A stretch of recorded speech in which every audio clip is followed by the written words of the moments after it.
If there's one thing that I wouldn't have guessed upon coming to America, that one thing would be me standing here, giving a graduation speech as the valedictorian. Speaking of coming to America, let me tell you something about my first year in this beautiful country. Because I was not so adept at English when having first arrived in the United States, my English was limited to the grand array of hello, goodbye, and thank you. My parents decided to enroll me in kindergarten, a grade lower than what I should have been in. This was the only year in my life where I was taller than the rest of my classmates. Now, that was a telltale sign. If only had I realized sooner. But, as I was saying, I would not have guessed, even a month ago, that I was to be what I would like to coin a surprise valedictorian. I would like to briefly tell you more about my life. 33 hours after I was born, my heart stopped beating. The emergency room bustled with the shouts of doctors, reverberating across the hallways, nurses frantically rushing to the scene with medical equipment, and patients attentively watching the scene unfold with bated breaths. The doctors attempted in vain to resuscitate me through CPR. As a last resort, the medical staff decided to use a defibrillator. The first 200 volts of electricity produced no effect. When all hope seemed lost, however, another sharp jolt of electricity kicked me back into life.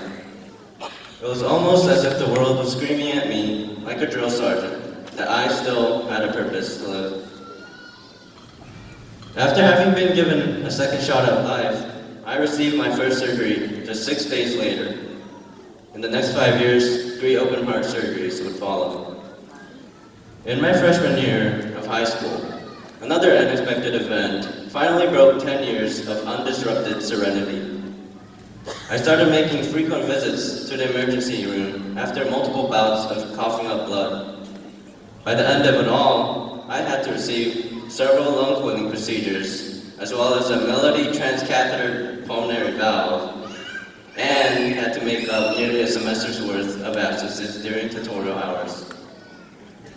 3 years later, in late February of my senior year, I had to get coilings again after coughing up blood once more, completely out of the blue.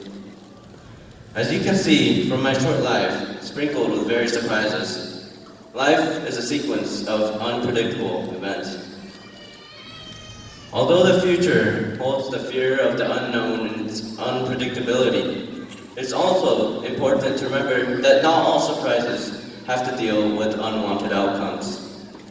While the future holds both uncertainties and rewards, I believe that how we view it, either as an adventure or a perilous journey, will drastically change the outcome.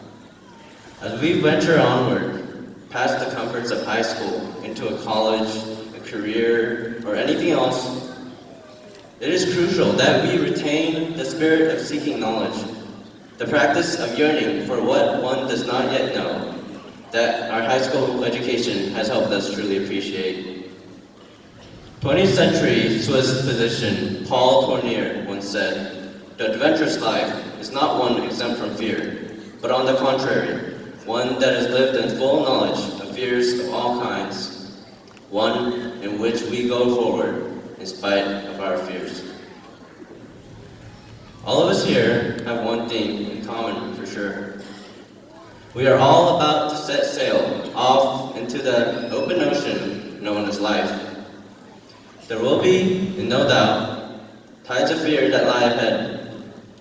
But let us not be discouraged, but instead courageously steer toward the future. Now, let's get to the best part of the speech, the end. Of the 3 years that I have known Cooper and its students and faculty, I can't find any faults when looking back on those incredible times. I can still vividly recall first coming to Cooper and hearing Mr. Whitlock's dad jokes and Matthew Ramos's Muslim Alaha, and already knowing how exhilarating of a ride the next 3 years were to be. I'd like to thank the wonderful teachers, especially the ones who are leaving, just like us this year, the diligent students, and the supportive staff here, including Dr. Munoz, who will also be leaving. I will be eternally indebted to my parents and everyone else who has supported me throughout my journey up to this point. Lastly, I would like to give thanks and glory to God. Thank you all for bearing with me through this entire speech, and congratulations, class of 2019.